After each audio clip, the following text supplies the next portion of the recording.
We do record this for those people who are unable to attend.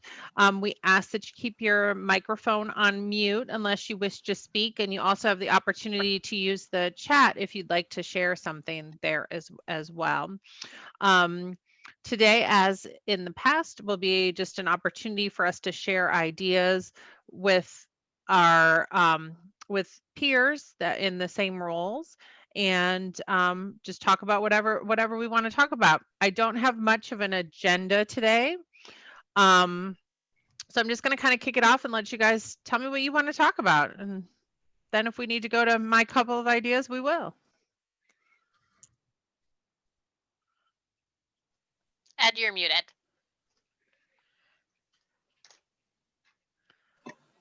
Okay, Ed Zelmansky here, Michigan. Hi, Ed. How you doing? I'm well, thank you. And yourself? I'm well too. Good. Topic for discussion is reaching out to other board presidents regarding surveys. We had our strategic planning session on Friday last. You were there. Yes, yeah. Kelly and I were both there. It was a great session. Good. Yeah, strategic planning is just, having a good plan and being sure that it evolves to keep pace with what's going on in our ever-changing world is so critical, I think, to good management.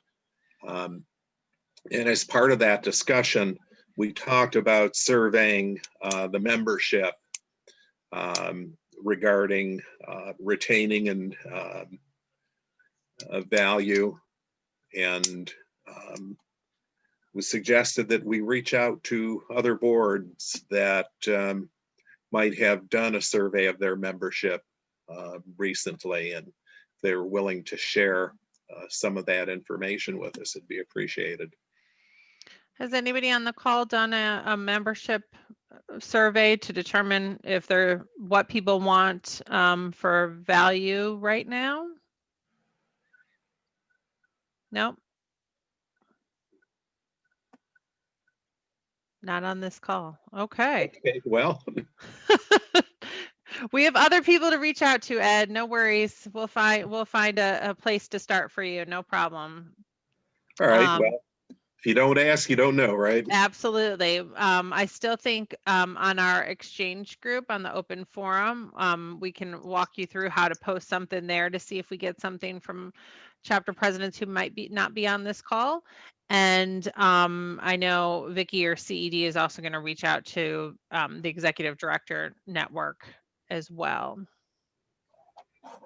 Yeah, and I think in this case, the exercise is useful just to know that pathway is there and how to access it and utilize it.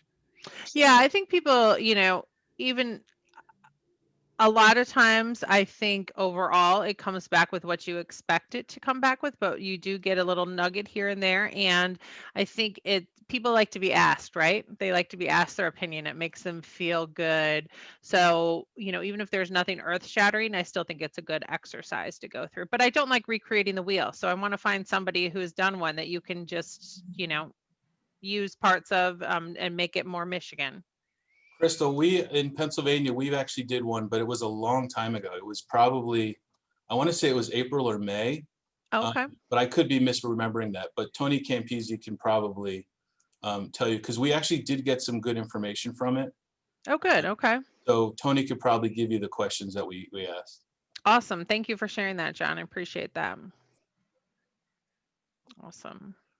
Has anybody else done any what other kinds of outreach have you done to your members to make sure that you're providing what they need during this time?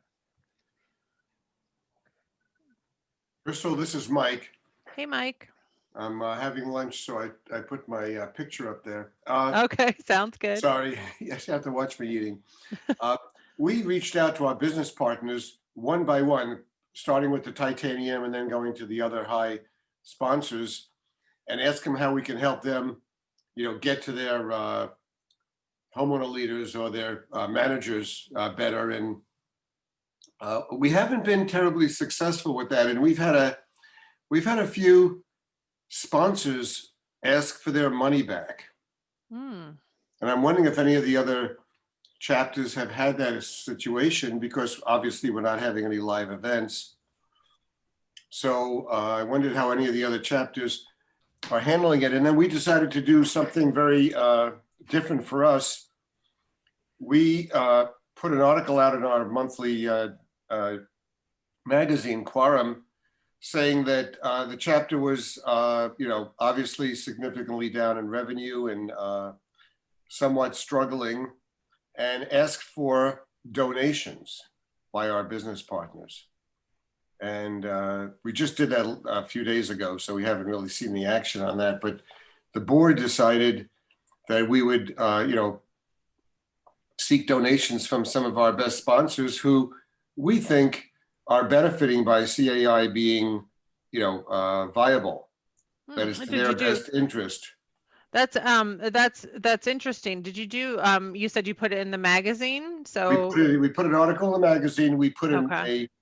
we just published our, I think it's 48-page marketing plan for next year that we printed.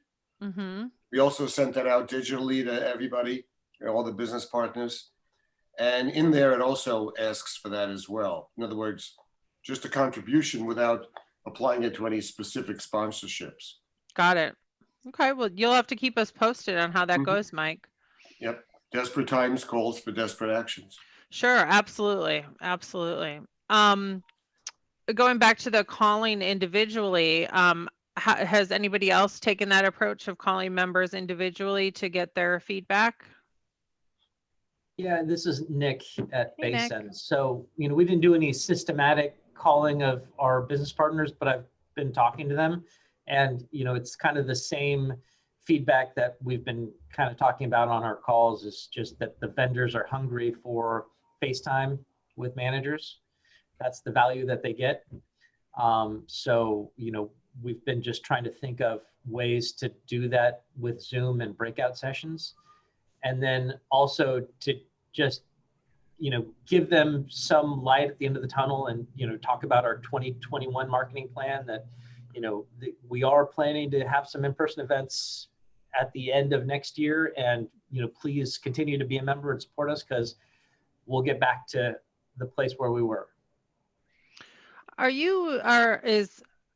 people seeing, I know many of you have released your marketing plan or your sponsorship packages for 2021.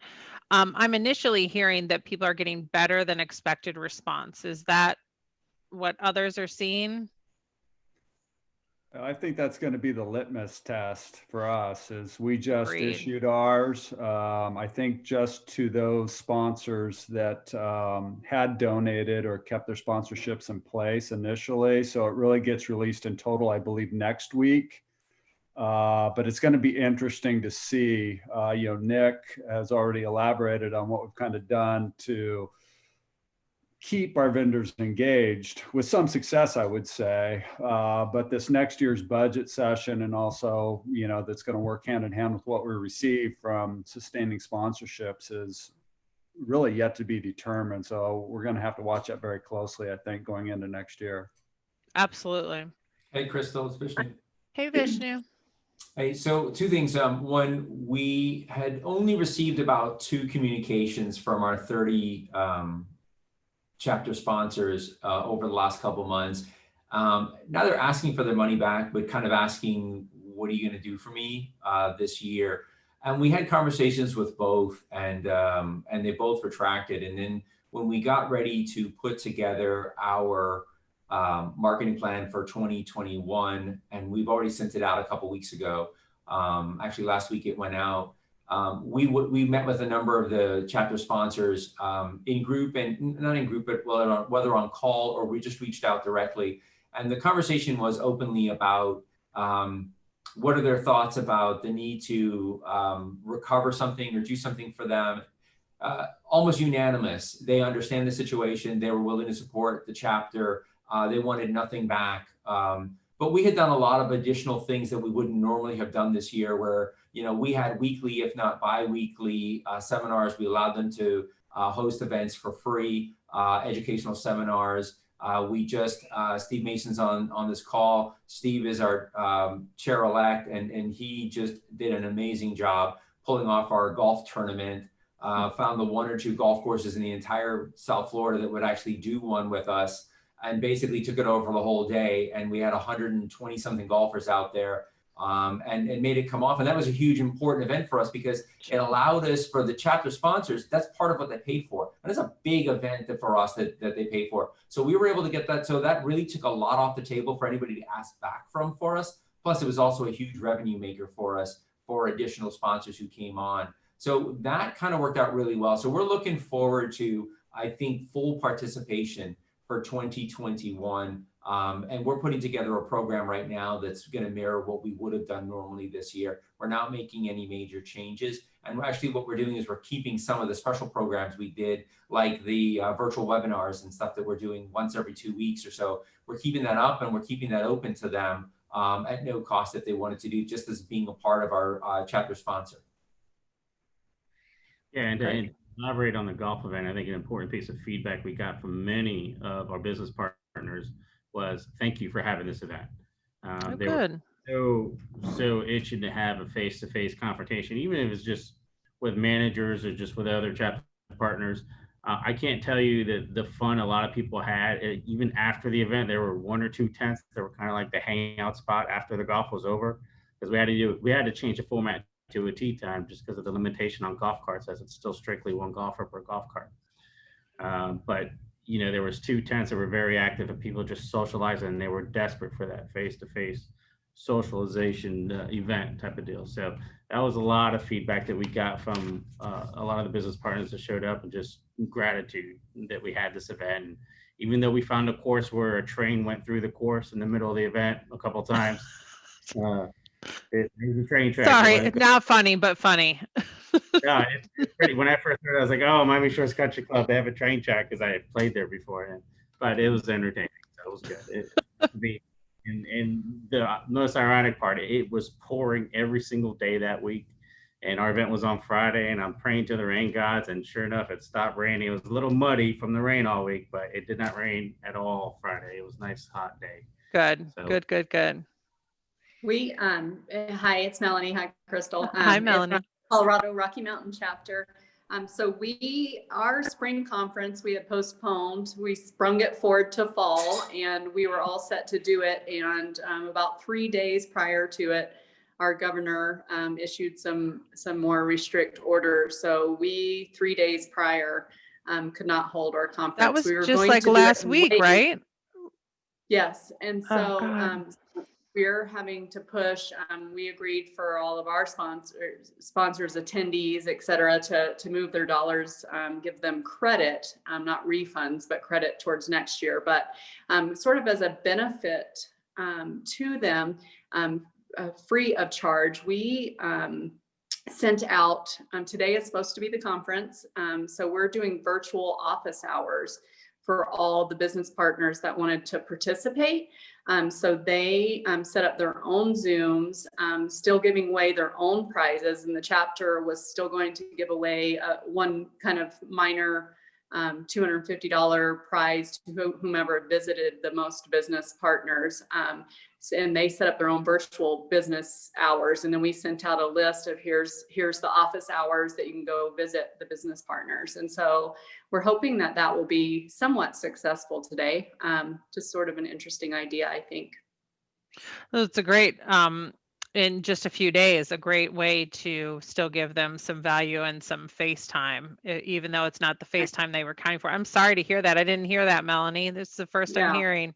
Yeah, it was just the end of last week. So major pivot that had to happen. So yeah. You know, that's one thing too, the setting up and sharing virtual office hours that I've heard you know, some of our business partners, and maybe even some of you on this call, aren't really sure how to market on Zoom or any other platform. So how can we help those people? And the idea that Melanie just shared of kind of helping set up, facilitate an opportunity for your business partners to get in front of managers and homeowners, I think is a great way. and I know Mike shared last time we were on that they did Mike Tradman from Coachella Valley, that they did a session to try to help business, well, anybody, frankly, to provide better presentation skills online and give them tips and tricks and things like that. Yeah, that's one thing that we have scheduled. I apologize, interrupted you. We have scheduled for next year. We've just developed this year a kind of a train the trainer program to provide to business partners to help them learn how to present in person. And now we're kind of altering that to in person and presenting virtually. So we're just kind of calling it the train the trainer program. That's great. I think most of us are so used to just, standing in a booth, and as people come by, hey, Bob, come on over and let me tell you about this. And you just can't do that in a virtual setting in the same way. So it takes a whole different mindset. Can I give an unpopular opinion? Of course. So, flu season is worse in the winter and fall than in the summer. This thing's getting worse, and I mean they're recommending that extended families don't get together for Thanksgiving.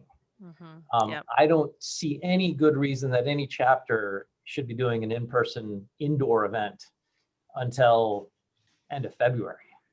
And I'm surprised actually that National hasn't kind of come down and said, hey, we advise that you just not. I think golf and Zoom and all that's great, but I can't see any good reason to have a super spreader indoor event until this thing. Yeah, but I'm not planning to do any kind of, no, you can't do that, as the chapters do operate independently. I mean, of course, we want people to take precautions. There are some chapters that have been successful with smaller events, like luncheon style events where they may be in smaller chapters where maybe they would expect just 20 or 30 people traditionally, and so they can spread out in a larger room, and those have been okay but they'll tell you that it's a lot of work. It's a lot more work than putting on just any in-person event. And so because there's different regulations in different states, it's really hard for us or any organization to say this is the way it is all across the land, because there isn't that, we don't really have that at this point. Crystal, this is Mike again. Similar to Melanie, we had a special board meeting a few weeks ago to decide whether or not we were going to have our 2 live events in October, one of which was a California legal forum. And the board decided we were going to have them because we were in the red zone at the time. And since 2 days later, the governor put us back into purple. We canceled both of those events.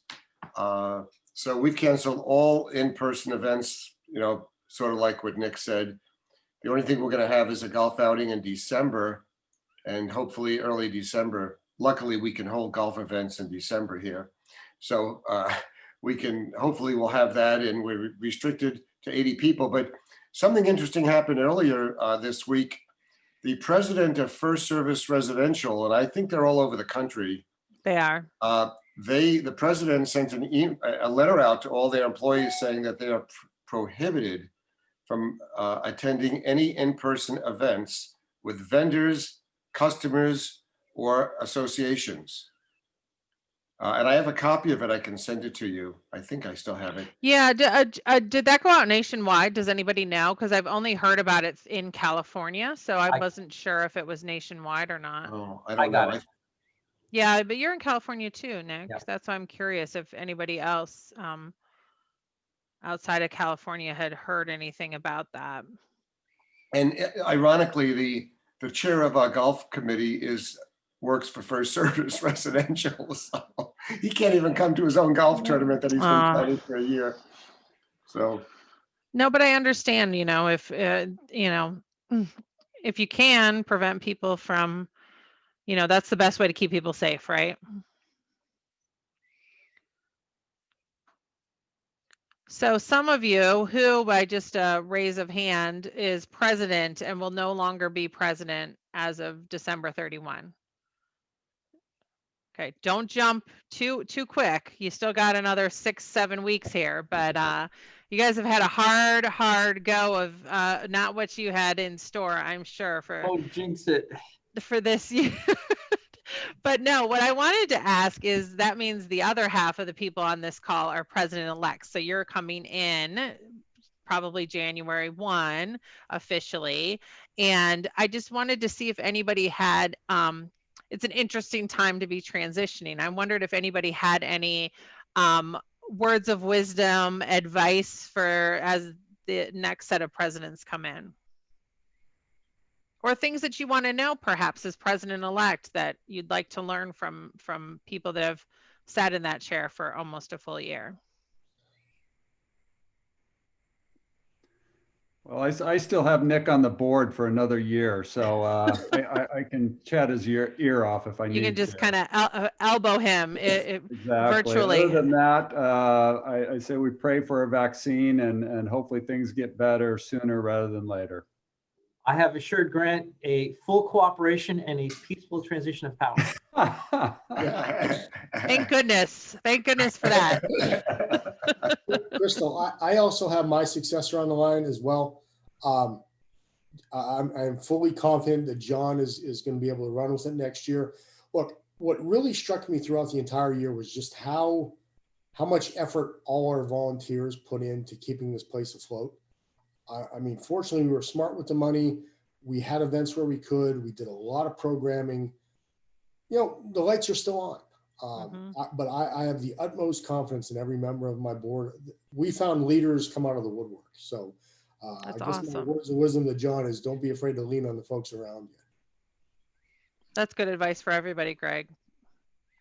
Yeah, really, you know, Greg's right. We really had a lot of people step up, and whether it was committee chairs or other members of the board, and really kind of take the reins on some of the things, whether it was like some of the people talked about before, educational programs or even educating the educator programs. When we transitioned to a virtual trade show, our business partner committee put on an unbelievable 5 weeks of hour-long programs as to how to do the Zooms and how to do everything else. It was unbelievable, and really helped a lot of the vendors who really hadn't done this before. So it really made a lot of difference, and it really made our trade show a lot better than it would have been. That's awesome.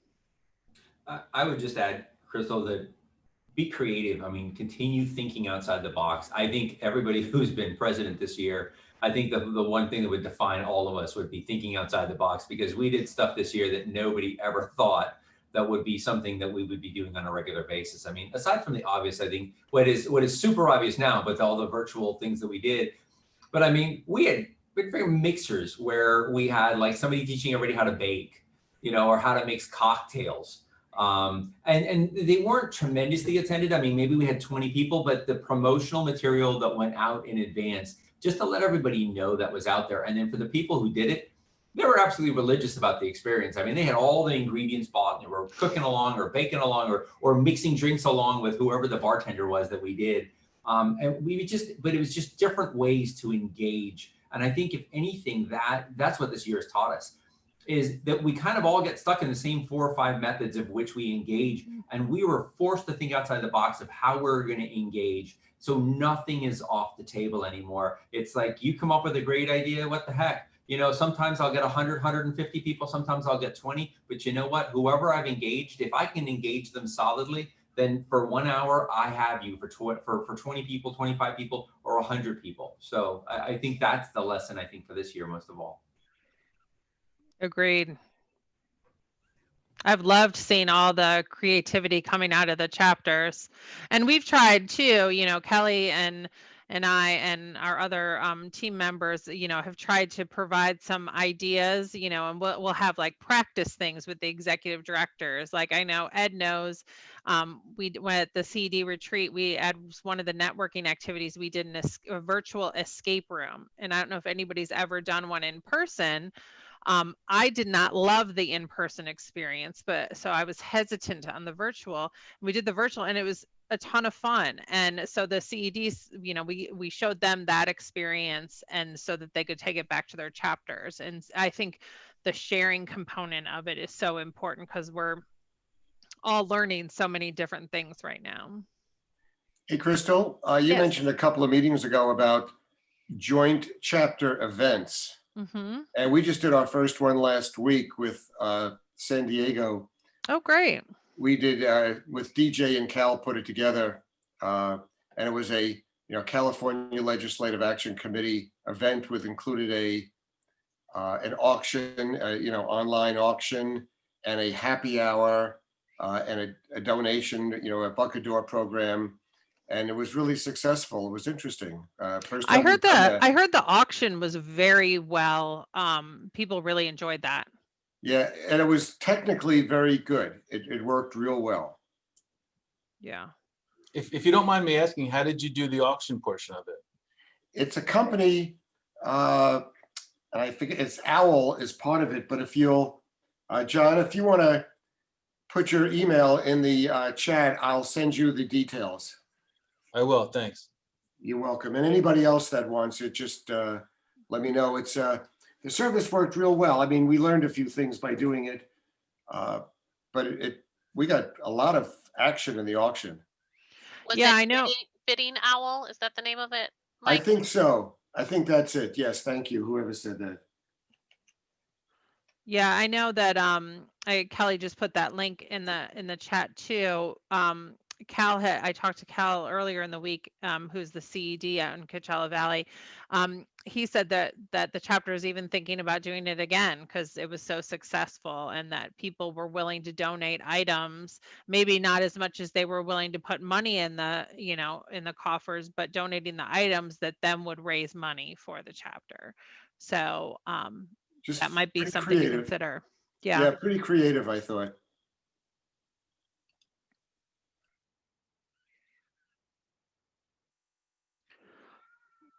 One other thing we're hearing from, well, like somebody mentioned, volunteers working hard, and that's absolutely true. The executive directors, I think some of them are coming to thankful that the end of the year is coming soon and that hoping for a little break as we head into the holiday season. So just a reminder again to, I think our executive directors have a habit, as we're all people, to be able that we want you to believe everything's okay, everything's wonderful, but check in on them and make sure that they, it offer to do something for them, see if they need anything. Go ahead. Yeah, because they're all working super hard.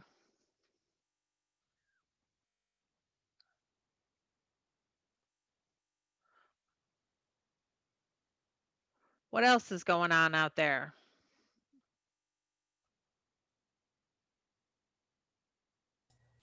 Crystal, Greg in Pennsylvania. Yes, Greg. We're trying a hybrid event this year. We have an annual meeting / award ceremony. We're, with the theme of thinking outside the box, we're going to have a parking lot event that's going to be simulcast over the internet. We're going to have a formal meeting, take the formal corporate actions, and then we're going to give some awards out. The board will physically be present, all social distancing outside in the parking lot. And those members will be able to sign in just like a Zoom meeting. So let's pray for good weather. I mean, if 2 foot of snow come down, we're going to have a problem. I was going to say that's a little risky in Pennsylvania. The weather could go either way. Crystal, what else could go wrong in 2020? Don't ask that question. We're kind of numb right now. So we're just hoping for the best. Yep. Put your winter coat on, put some gloves on, you'll be fine. Hey, speaking from Southeast Florida, where we just had the wackiest freaking storm, Etta, come through here and flood us out. I mean, and is now taking out Tampa. And I mean, it's the craziest storm you've ever seen. Yeah, don't say what else could go, because it's the middle of November and we're having a tropical storm already. So yeah. I hear there's another one. I hear there's another one behind it too. That's crazy. There's no more storms. I'm putting a No, stop. I know. I'll tell them, Steve. I'll tell them to stop. Somebody pissed off Louisiana back because they got hit 3 times this year. Oh my God, it's awful. So awful. Hey, maybe you can give me some feedback. Why do we not have a CAI chapter in Louisiana? We did. We had one, gosh, probably around 2010, 2012. And unfortunately, we couldn't, we had a couple different attempts to grow it, and we're unable to get the growth. Like in the New Orleans area, there's not a lot of homeowners associations. And this was before pre-Katrina though, too. And there might be more opportunity now. But we closed it down because we couldn't get enough people I was involved. just curious. I was like, that's amazing because I looked it up and I was like, wow, we don't have a chapter in Louisiana. Yeah. We're looking at a couple of places to try to institute chapters, but or we were for 2020, and then yeah, that didn't happen this year. Maybe next year. Ed, you've got your hand raised. Yes. I guess one thing I've noticed, my term started on July 1st and runs through June 30th. So I have the dubious distinction of having my presidency probably occupy the breadth of the COVID crisis. And so I look forward to next year. But a thought about sponsorships, certainly, I think what we've seen is, the business partners are clamoring for that contact, as everybody said. And that's driving things, but it's reassuring because it tells me that our business partners do see the value of their membership and the association. What our contacts with them have really been is been one of reassurance. Certainly we've maintained our presence by virtual presentations, and that was good. But I think we've taken the view that, this won't be forever, and don't interrupt the stream. And so I think people expect that we'll come back from this, and they don't want to lose their place in line, as it were. So we have not had requests for refunds or anything like that, but that's been the message. It's like, this is temporary. Well, we've talked about pivoting, Crystal, many times. Yes. And, my spirits were certainly lifted when we learned this week about Pfizer's development of the vaccine. And what I'm hearing is suggesting that certainly the first quarter of next year is off the table as far as gatherings. But then, when you get into the second or certainly the third quarter, I think, let's plan on having our feet back on the ground again. And I want to stress that we have that pivot element in our planning. So that I don't like the idea of writing off next year at this point, Yeah, I think the one thing that we're suggesting to chapters, and I'd love other people's input on this, is planning for different scenarios.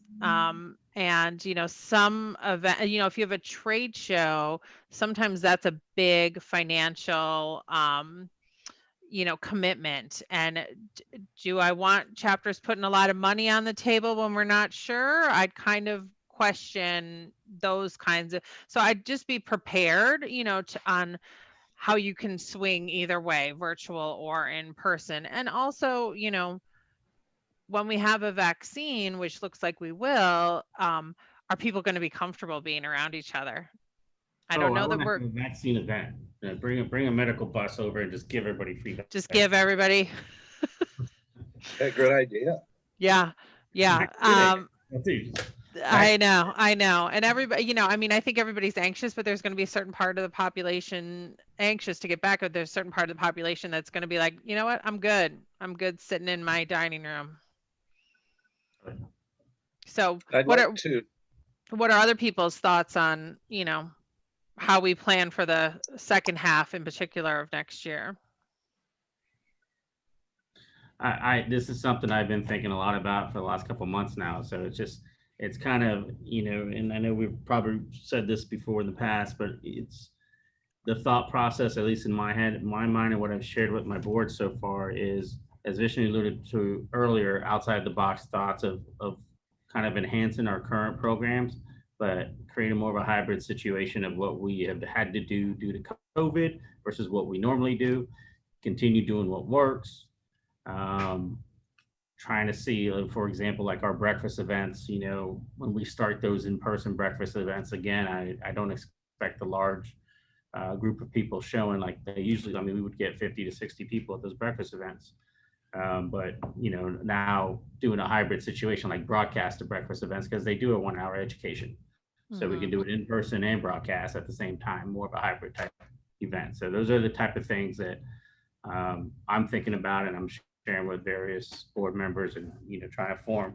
And I think I heard it here. Somebody had a committee that they formed to talk about where I got the idea from, to talk about like forecasting the future, not just financially and through all the other aspects of the chapter, but just like a 3-year plan of action.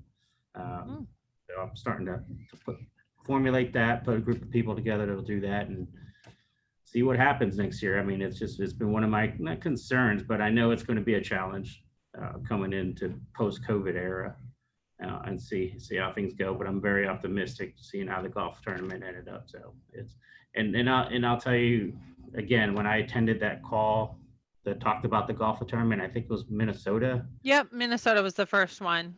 Great ideas, and I used a lot of them. Like I had a call with all the sponsors a week before the event just to go over guidelines and everything, and they loved it. We had a nice raffle a week and a half after. Jill did like a virtual spinning with all the people's names on it, where we raffled off gift cards and stuff. It's not the 50 prizes we usually have, but it was, again, the feedback was very good. So these meetings are fantastic. I look forward to being part of them. I've already gotten some great ideas from those. So great. Let's see what happens. We also, Kelly and I have been meeting with a group of CEDs, talking about different ways we can provide various kinds of support to the chapters. And one of the things that recently came out of that is one executive director has drafted kind of guidelines of things to do for an in-person event when you're going back, when we initially go back, things to look at. So we're going to get something out to the other chapters for people that are looking to have in person after the first of the year. Might be helpful. So I just posted some language of what we sent out a couple weeks ago, just to kind of communicate to all our sponsors what our plan was. Oh, okay, cool. Just explaining to them that, hey, we're virtual for the first half of the year, but next year we're planning to be back. We've pushed all our big in-person stuff as far back in the calendar as we could. And we're looking forward to handshakes and hugs. And so stick with us. Great. Do you mind if people copy and make this their own? Of course. Okay. Copy and paste, people. Steal it. Thank you, Nick. Uh-oh. Got an emergency vehicle somewhere out there.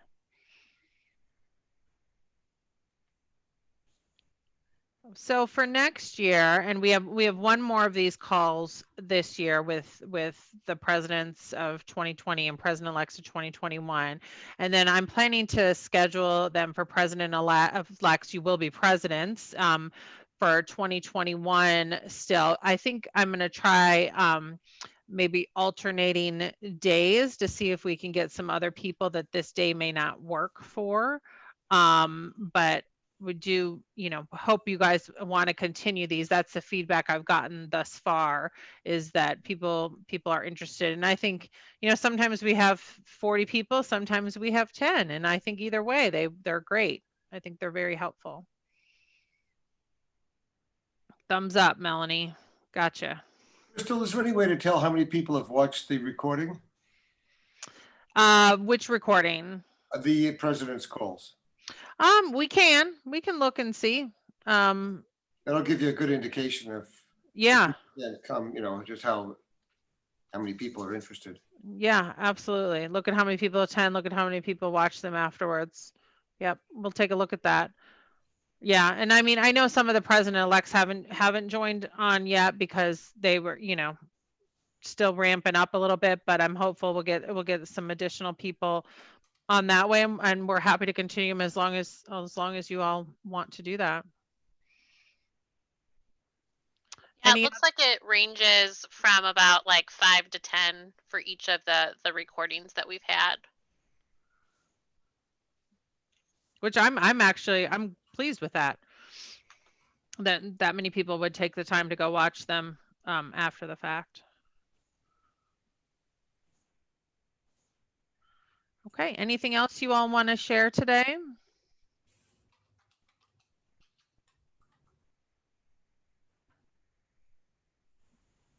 I have a question about resources. Another Sure. question. Is there a listing that we have of property management companies in the state? You mean that are not members? Or Either. Either. Members or none? Well, the members, your executive director has access to our database and can pull reports from our database. Also, all of the members in any category are on our professional services directory. And Kelly, if you wouldn't mind posting a link for me, that would be great. That you can search by category, say management company and Michigan, and get a full list that way. Non-members, we don't necessarily have a list. It kind of depends on what part of the country you're in. We may have some prospects that we have, but there isn't kind of one central place to get that information. Okay.